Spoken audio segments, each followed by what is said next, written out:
The New York Rangers come up just short against the Florida Panthers, 4-3 in an absolute track meet. We break down the exciting conclusion of tonight's game and also give Will Cuylle some much-deserved props for an outstanding rookie season. You're Locked on the New York Rangers, your daily podcast on the New York Rangers. Part of the Locked On Podcast Network, your team every day.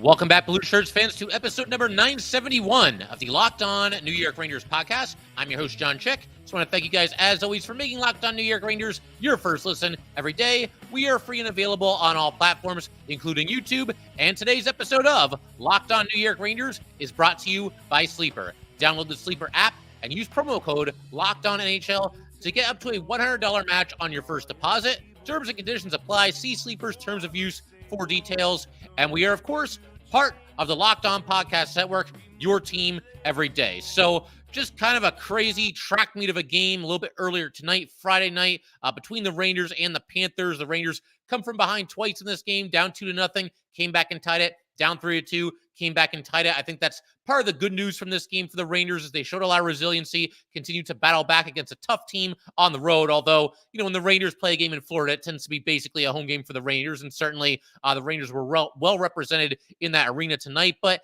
it's the kind of loss that it's not going to bother me that much. I mean, there's certainly things you could nitpick, and we'll get to that in just a second here, but there's nothing that the Rangers did so egregiously in this game that gives me any real long-term concerns, except for the thing that we keep talking about on here, the fact that the Rangers just have not really been very good in the shift or two that follow a goal. That was also the case in some instances in this game as well. But we'll get to all that in due time. I also want to, as I mentioned, give Will Cuylle some props. He had a goal tonight, tied the game at 2, and had just a strong night overall and limited ice time. And for the most part, has had an outstanding rookie season for the New York Rangers. But let's go right to the big finish here. So third period, it's been a crazy game already at this point, especially the second period. I mean, that was just a track meet, out of control, back and forth. Goaltender clinic both ways. Jonathan Quick, 38 years old against 35-year-old Sergei Bobrovsky. There we go. The two of them just kind of stood on their head this entire game.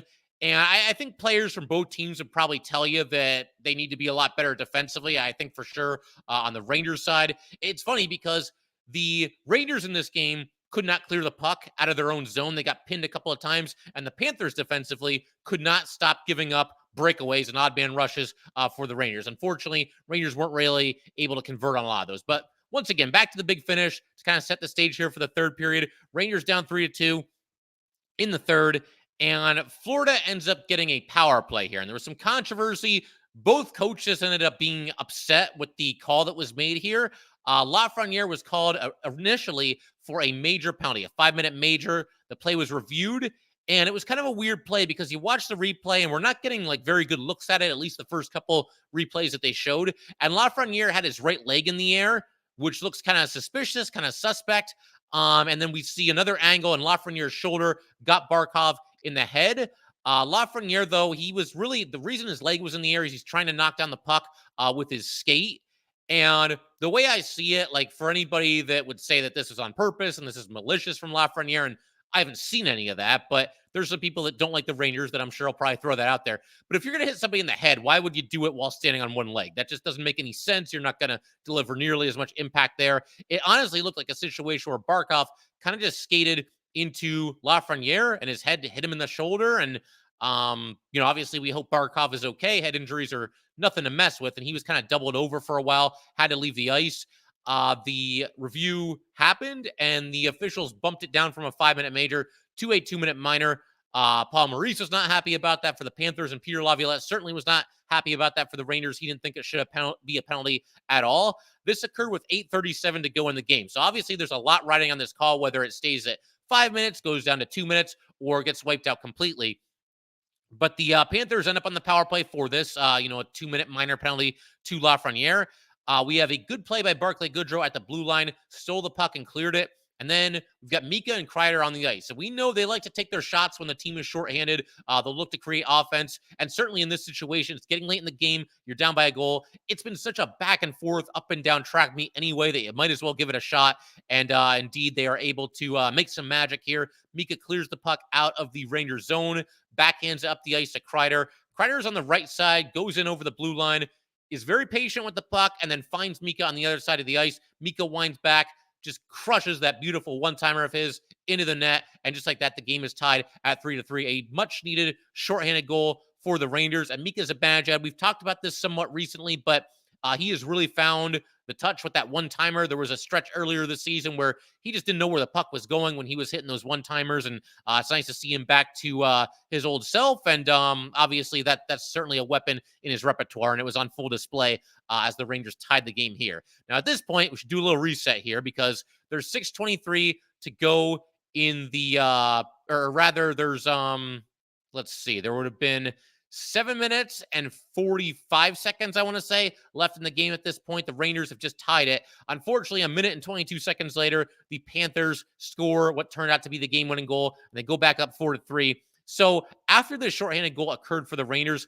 Panthers still going to be on the power play for another minute and 5 seconds. You have Keandre Miller disrupting a shot by Rodriguez. Really nice play by Miller there. The Rangers clear. Jonathan Quick makes a really tough save on a deflection attempt by Tkachuk near the end of the power play. Power play ends, but unfortunately, Verhaeghe ends up scoring anyway. And like I said, that put the Panthers up 4-3 and closed out the scoring on the night. But basically what happened here, the Panthers had a shot blocked, but the puck was kind of bouncing around in front of the net, off this skate, off this stick, and it goes to Verhaeghe, and he gets the puck with his back turned to the net, and he basically just spins around and fires it and scores. And unfortunately, what killed the Rangers on this play is that Barclay Goodrow, just before this happened, his stick broke. And so he's on Verhaeghe, but there's not really a whole lot he can do. Certainly not able to defend this play the way that he would have liked. Just kind of a bad break for the Rangers. And I mentioned that the Rangers struggled in the shift following a goal again in this game. This is sort of an example of that, but by that same token, it was a couple of shifts later, and I'll give them a little bit of a break. They were shorthanded. They were trying to fend off the Panthers' power play. And on top of that, again, just bad luck. Barclay Goodrow breaking his stick here. Not really a whole lot that could be done. And it was kind of a follow the bouncing puck play. Not so much on the shot by Verhaeghe, but in the, the lead up to Verhaeghe getting that scoring opportunity. It was just kind of bouncing around there, deflected a couple of times. Honestly, credit to the Panthers. Verhaeghe made the shot. He scored. They were opportunistic here, but just kind of bad luck for the New York Rangers. So time's dwindling. Rangers get a couple of chances. I think the best chance for the Rangers down the stretch here occurred when Eric Gustafsson went over the blue line up the right side, left the puck for Vincent Trocheck, and he shot just wide. And that line of Trocheck and Panarin and Lafreniere absolutely buzzing in this game. I thought they were phenomenal. So you're excited here when Trocheck takes this shot, but it does go a little bit wide. And, of course, they pull quick with 1:49 to go. There's also an icing on the Panthers with 59 seconds left. The Rangers call their timeout, but not really a ton of opportunities after that. The puck was along the boards when it was in Florida's zone. Florida cleared it a couple of times. And, I don't know. There was maybe a chance where they went back in and, Trocheck centered the pass, but it was broken up by the Panthers and skated out of the zone. So not really any of those moments in the final 2 minutes there with the goalie pull where you're thinking like, oh man, that's the one right there. They're going to score right there and tie it. Just we're not able to make it happen. Tough loss, but again, there's nothing about this loss, at least for me, and you guys can let me know in the comment section, on Twitter, email, whatever you want to do. If you have any concerns about this game, to me, there's nothing that bad. It's just they just didn't defend very well. That's the exception rather than the norm for the Rangers this season, though. So it's not something that's overly concerning to me. The thing that shouldn't be a big concern to me, but is becoming one again, is the just not good play in the shift that follows a goal, or 2 shifts after the goal, the immediate aftermath. The next minute 30 after a goal is scored, the Rangers just have not been good in that situation all season. And for a while, I'm thinking this is correctable, and eventually it's going to get to the point where it's like, okay, step on the gas, be focused on the shift after a goal, but it just hasn't happened yet. And we're approaching the midway point of the season. So at a certain point, it's like, how much of a problem is this? Hopefully eventually it's something that they can straighten out a little bit. At least in the last game, the one before this, we did see the Rangers score a goal and then score a goal in the shift that followed. So it was nice to see the Rangers kind of turn the tables. In that case, it was against the Capitals. But yeah, that's an area where the Rangers certainly do need to get better. We'll keep everything rolling in just a second. I do want to shift our attention to Will Cuylle. I know the Rangers obviously lost this game, but I think he's had a really nice season for the Rangers as a 21-year-old rookie. And I think there's times where maybe I've overlooked him a little bit. Probably haven't spent as much time on Cuylle on this podcast as maybe I could have or should have. But we're going to give him his just due in just a second here. First, though, definitely want to let everybody know today's episode of Locked On New York Rangers is brought to you by Athletic Greens. I use AG1 literally every day because it is the daily foundational nutrition supplement that supports whole body health. I drink it, like I said, every single day. Have to have it in the morning before I do anything active, before I do the day job, before I record the next episode of Locked On New York Rangers, whatever it might be. And the bottom line, I wanted a supplement that actually tastes great. I wanted to see what all the hype was about too, because a lot of my fellow Locked On hosts were drinking it and raving about it. So I'm glad I listened to them. I'm glad I gave it a shot, and it's become a big part of my routine. All great athletes have one thing in common. They take care of their bodies, and a huge part of that starts with optimizing whole body health. A lot of them also drink AG1, which is another reason why I'm a big fan. With every daily serving, I'm setting myself up for success with 75 high-quality ingredients that give me key daily nutrients and support energy, focus, strength, and clarity. It's a micro habit that delivers macro benefits and helps just about everybody take great care of their health every single day. If a comprehensive solution is what you need from your supplement routine, then try AG1 and get a free 1-year supply of vitamin D and 5 free AG1 travel packs with your first purchase. Go to drinkag1.com/NHL network and check it out.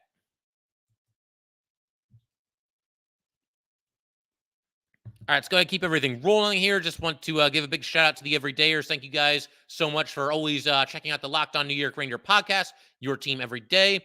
And in our next episode for the everydayers, we're going to break down whatever happens between the Rangers and the Lightning on Saturday night. The Rangers, another opportunity to respond to a loss, which is something they've been very, very good at so far this season. I'll be very curious to see what happens between those two teams. Obviously, it's been a budding rivalry the past couple of years, and Tampa, slow start to the season, playing better recently, so should be a very spirited, very competitive game.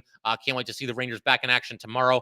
Also going to be doing an episode where we try to figure out what the Ranger roster is going to look like once everybody is healthy, which is something of a daunting task, but we're going to tackle it anyway. For right now, though, let's go ahead and shift our attention to Will Cuylle. Like I said, having an excellent rookie season, and I swear I was planning on talking about Will Cuylle on this episode before he scored his goal, because in the first period, I put a play that he made into my notes, and it's the one where he basically just hammered Kulikov into the boards. Kulikov had the puck on Florida's, in their zone, on their side of the ice.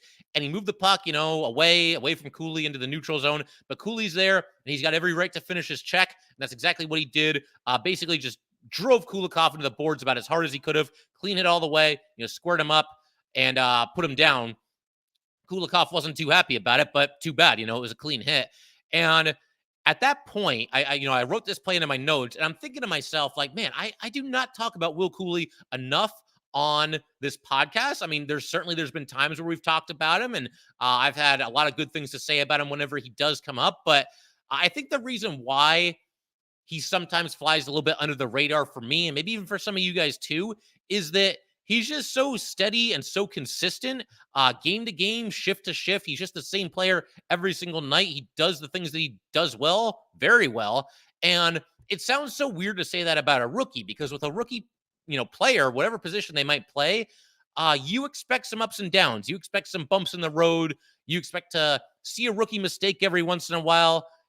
Even a very talented rookie, even a rookie that was taken in the second round, as Will Cuylle was, you don't expect somebody to be, what are we, like 34 games in now? 34 games into the season, and have the kind of season that Will Cuylle has had thus far. And to illustrate my point here, can anyone point to an example where Will Cuylle has had like a real rookie moment, had a rookie mistake, a rookie miscue, whatever you want to call it? I mean, maybe that play exists. They have played 34 games. Everybody can have a hiccup or a miscue every once in a while, but I'm struggling to come up with an example of that. Has there ever really been a time this season where Will Cuylle has looked overmatched, looked overwhelmed, looked like he's out of place, looked like maybe this guy needs a little bit more seasoning in the AHL? I don't think it's happened. Again, game to game, shift to shift, he's the same guy out there. Again, he doesn't get a ton of ice time. He's in that third line role right now, and I think he's done a nice job there. Obviously, he brings that physical brand of hockey every single night, But there's never been, even for a moment, at least for me, where I thought like, man, I don't know about this. We might want to send Cuylle down and give his roster spot to somebody else for a little while here. It just hasn't happened. And just kind of go over his season stats so far.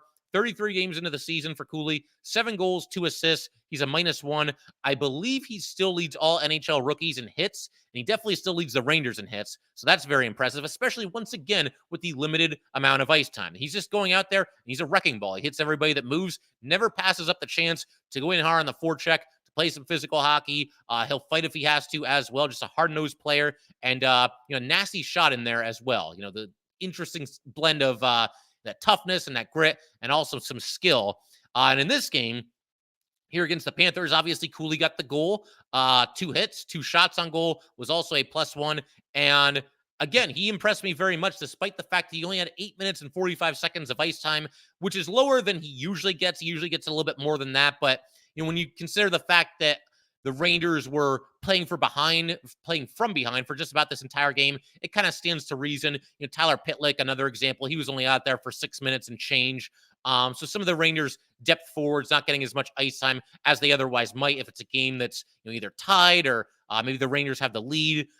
So it makes sense that Cuylle wasn't out there for a ton of time. But Cuylle has a shot at 20 goals this season. I'm talking about the physicality and the toughness and everything and looking like he belongs.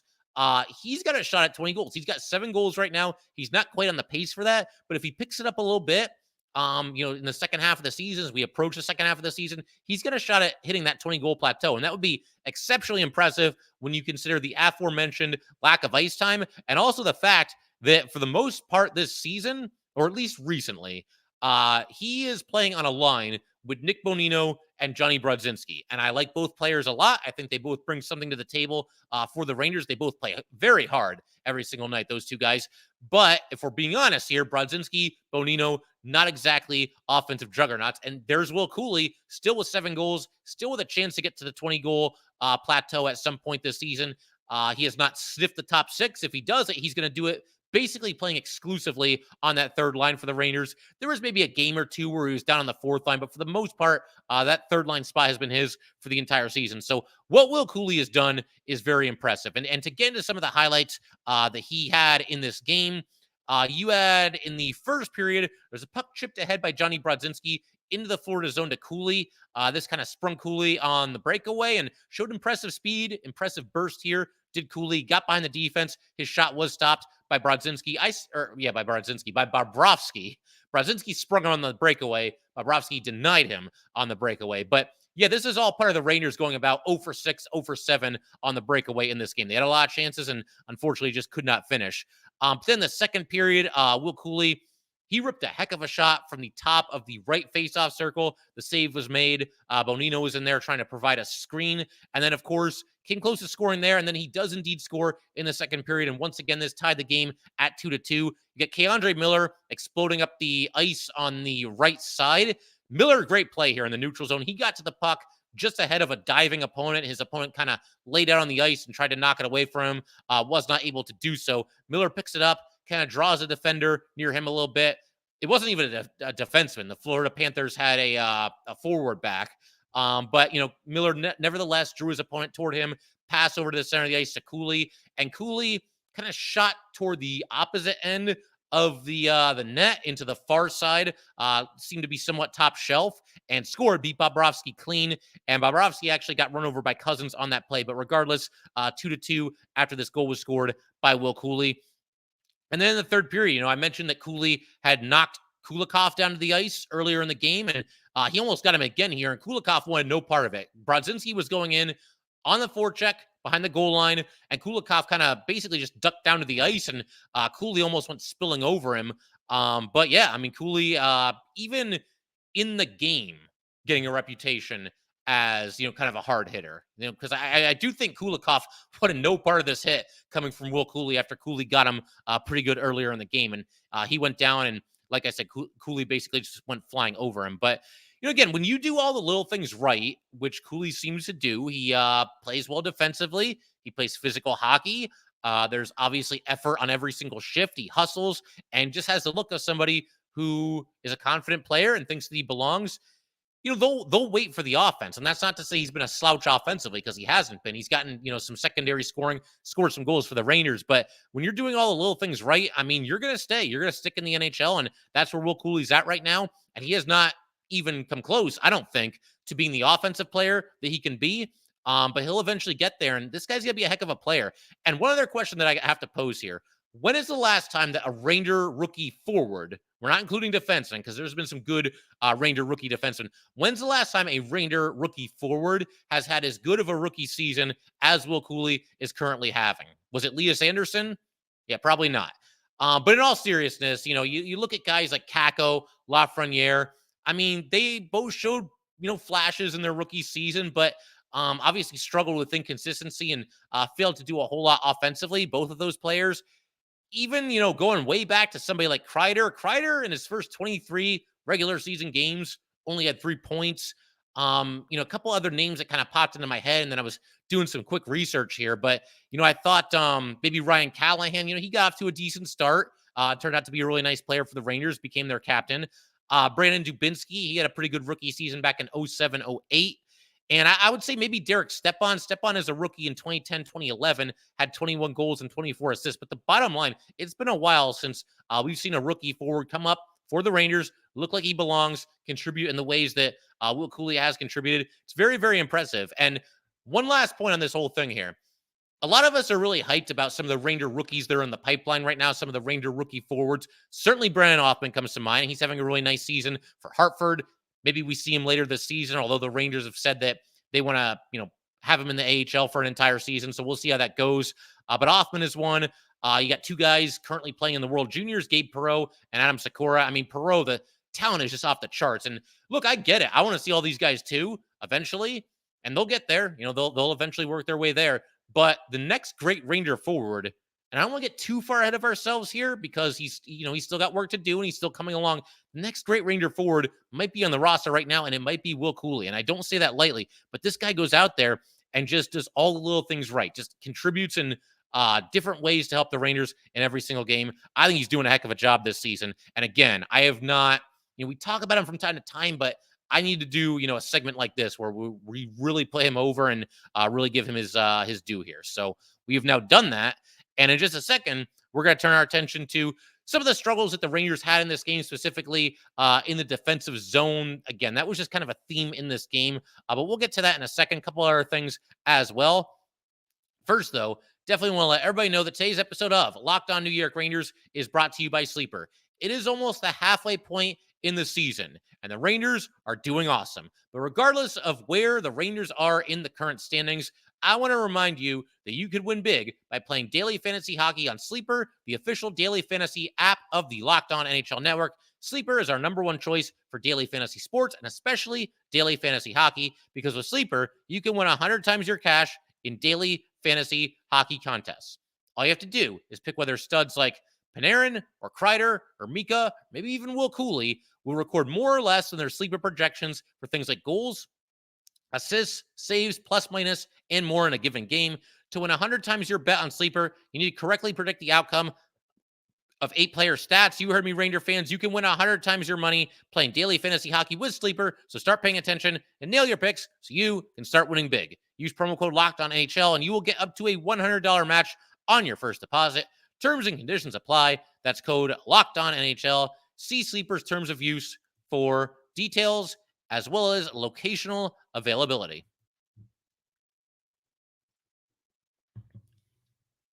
All right, we also want to let everybody know that Locked On has launched the first ever national sports 24/7 streaming channel on YouTube. Locked On Sports Today is here for you 24/7, covering the top sports stories of the day with the local experts of Locked On, plus our national shows covering every league. Go to Locked On Sports Today on YouTube and subscribe to the first ever national sports 24/7 streaming channel. So let's go ahead and nitpick some of the bad parts of this game for the Rangers. Again, there's nothing that makes me just like terrified of what's to come for the Rangers, or that's the reason why the Rangers are going to fall apart. There's nothing like that at all. But again, one problem in this game was the struggles that the Rangers had in their defensive zone, and it really started right from the opening faceoff. I thought the first 5, 7, 10 minutes, give or take somewhere in that range, was probably the worst stretch of hockey that the Rangers had throughout this entire game. I thought they got better after that, but they were pinned back in their own zone, losing some board battles, losing some 50-50 pucks. The good news for the Rangers is that Jonathan Quick was up to the task early in this game and really throughout the entire game.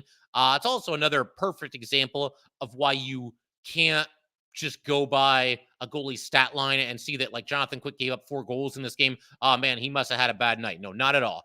Quick was fantastic in this game. And for a short detour here, can we also talk about those 2 saves that Quick made in the first period here? We'll go back to the Rangers' struggles in a second here, but there was a situation where K'Andre Miller turned the puck over in the corner. He was trying to pass behind the net around the boards there. Cousins got the puck, took it in front, had a chance. Just an incredible pad save by Jonathan Quick. And as that was happening, Jacob Trouba just absolutely just whacked his guy and knocked him on his back. That was Cousins, of course. The rebound goes to Luosterainen, and he's also stopped on just an unbelievable kick save. I can't even call it a kick save. I mean, it kind of was, but Quick was basically like on the ice, rolling onto his side and lifting his back leg into the air. He stopped this with his calf. I mean, we're used to like, okay, blocker save, glove save, pad save, skate save, toe save. He made a calf save here. And, Jonathan Quick is one of the best to ever do it. And this is part of the reason why. I mean, obviously he's a very, mechanically sound goalie. You can't not be one and have the kind of success that he's had. But there's times where you just got to improvise here, and he was able to do that. And it was funny because Sam and Joe had a funny exchange after the save was made. And Sam was talking about it. He says, I still wonder how you make a save like that. And Joe said to him, what are you asking me for? And again, Jonathan Quick just continues to get the job done, defies all expectations that anybody, even the most optimistic Ranger fan, could have possibly had for him this season. But to get back to the Rangers' struggles here. So the first 2 goals that the Panthers scored, and of course they took a 2-0 lead, were both the result of the Rangers allowing the Panthers to have sustained offensive zone possessions. And, seeing this unfold, it also does make you appreciate the fact that the Rangers, for the most part this season, they don't give up a lot of goals like this. For the most part, the Rangers have been very good when the puck is in their zone about getting it out, just getting it up the ice, getting it moving, some good outlet passes, playing it off the boards, do whatever you got to do to get the puck out of the zone. For the most part, the Rangers have been very good about that. But in this game, like I said, there were times where they just got trapped. And you got to give some credit to the Panthers. I thought they were relentless when it comes to their puck recovery, the forecheck as well. The Panthers did a great job here, and they forced the issue, but the Rangers just could not get the puck out of their zone. The first goal, the puck is along the boards. You've got like the entire Ranger team on that one side of the ice, and just a giant board battle. It's basically like a 3-on-3 board battle. The puck moves up the boards to Evan Rodriguez. So just like that, he's behind the defense, takes it toward the net. Gustafson's there, but he's kind of, playing the pass and looking to break up a potential pass from Rodriguez. Unfortunately, Rodriguez shoots and scores, and that makes it 1-0 in favor of the Panthers. But all the result of the Rangers losing a 50-50 puck, and again, a sustained, prolonged offensive zone possession for the Florida Panthers. And then the second goal, you have Trouba passing up the boards to Vesey. Vesey back passes to Goodrow. Unfortunately, Barkov is able to steal the puck. He hits the crossbar, and then the Panthers, they just keep the pressure on. And the Rangers cannot get control of the puck. They're losing board battles here, and the Panthers keep it alive. And later this same shift, you got Barkov getting the pass to Reinhart for a tip-in goal. Goodrow went behind the net to go get Barkov. Barkov came out in front, and Barkov made a short pass over to the other side to Reinhart. Miller was there, but just couldn't break up the pass attempt, kind of ended up reaching for it. And just like that, 2-0 in favor of the Panthers. And naturally, Jonathan Quick had to make a really nice save on the following shift after that. And that could have made it 3-0 in favor of the Panthers. Thankfully, that did not happen. But then, same deal basically when the Panthers get back up 3-2 a little bit later in the game. It was a shift or two after the Rangers had tied it. And you've got pressure from the Panthers here. Schneider ends up having to take a penalty that puts the Panthers on the man advantage. You've got Lindgren making a good play. He deflected a high-danger shot out of play. But then you've got Reinhart moving right up the center of the ice. Quick makes a save. So another nice save by Jonathan Quick there, bailing out his team again. The Panthers, though, they keep moving the puck. They maintain possession in the offensive zone. Another prolonged offensive zone possession for the Panthers. And then you've got Barkov shooting from the blue line and Reinhart with the deflection. That made it 3-2 in favor of the Panthers. So again, that was a serious problem for the Rangers in this game. And not something, though, and as I mentioned a second ago, it does make you appreciate the fact that the Rangers tend not to give up a lot of goals like this where they get outworked a little bit, maybe outmuscled along the boards or whatever the case might be here. And again, I think a lot of credit goes to the Panthers here for making it happen, but it is an issue. It is an area that the Rangers, you hope they're a little bit better in this game against Tampa. And I think they will be because, again, this is very much the exception rather than the rule. The Rangers allowing sustained offensive pressure, an offensive zone possession to their opponent that just goes on and on and on, just goes on for too long and eventually ends up biting them. It happened no less than 3 times in this game. And you just hope that, again, that doesn't become an issue going forward. And I don't think it will be because it really hasn't been for the majority of the season. A couple other quick things I want to talk about here before we call it a day or call it a night, as it were. Jacob Trouba back in the lineup. Always nice to see. He had that big hit that I mentioned earlier. But you never know what's going to happen because, Philip Hedl dealing with an upper body injury, quote unquote, that we pretty much know is a concussion, even though they won't officially say it. I don't know that the Rangers, even to this day, have officially said that Philip Hedl has been out with a concussion. But, again, Trouba in the last game got bumped in the head by Tom Wilson and had to leave the game early in the second period, never came back, but he was back out there in this game and looked to be good to go.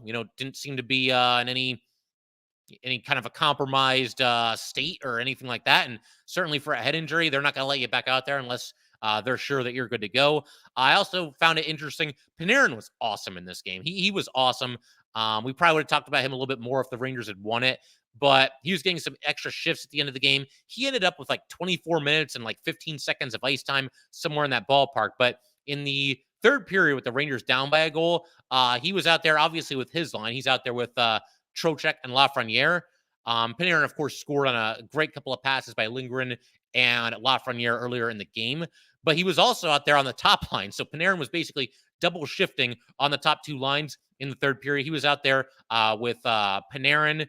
He is Panarin. Panarin was out there with Mika and with Kreider on the top line as well as the second line. So that was cool to see. Again, he was all over the ice. He was doing work on the forecheck. Panarin has just been so good this season and needs to be in some serious MVP consideration. When Panarin was out there with Mika and Kreider, they moved Wheeler down to the 4th line and Tyler Pitlick basically just, I don't know if he played at all in the third period. If he did, it was very, sparingly. And not that he did anything wrong, but again, the game, the way it was going, the way Panarin was playing, and the fact that the Rangers were playing from behind for a large chunk of this game, especially in the third period, that kind of dictated that, those changes had to be made. The other bit of news here, Adam Edstrom caught up the other day, but did not play in this game. He was a healthy scratch alongside Zach Jones. We'll see if Edstrom gets into the lineup in the next one, but I don't know. It's kind of a curious move because if they call him up, you would think the idea is that he's going to play. Maybe there's a veteran that could use a day off and they don't want him to play the back-to-back. I'm not sure what veteran that would be. Maybe Barclay Goodrow, he takes such a beating out there and he's still wearing, that special helmet that he's wearing right now. But I don't know. The rest days aren't really a thing in hockey. That's a thing in baseball, and it's completely jumped the shark, and it's gotten ridiculous in baseball. I hope that doesn't happen in hockey. Does Bonino, does he need a day? Maybe somebody's banged up and we don't really know about it. But I'll be curious to see how they play with Edstrom going forward. Yeah, that's pretty much it. The only other thing I really want to mention here, though, was World Juniors earlier today. U.S. beats Czechia 4-3 in a shootout. This is still the preliminary round, of course.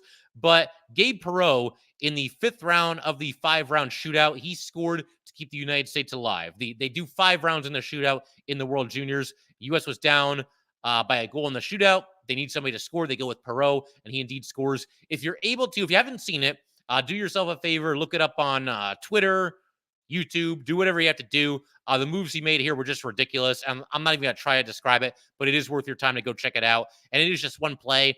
It's a shootout as well, a penalty shot. But you watch this play, and the skill is just completely on full display. And you can see why he is such a highly thought of prospect and why so many Ranger fans are excited that the Rangers were able to draft him. And the United States, for the record, they went on to win that game in the 7th round of the shootout.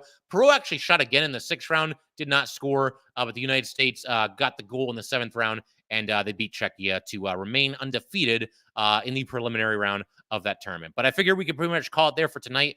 Once again, if you guys would like to get in touch with this podcast, please send an email to lockedonnyrangers@gmail.com. Once again, that is lockedonnyrangers@gmail.com. Definitely give us a follow on Twitter as well, @LO_NY_Rangers. Once again, that's @LO_NY_Rangers. And definitely subscribe to Locked On New York Rangers YouTube channel. Thanks again, guys. I will see you next time.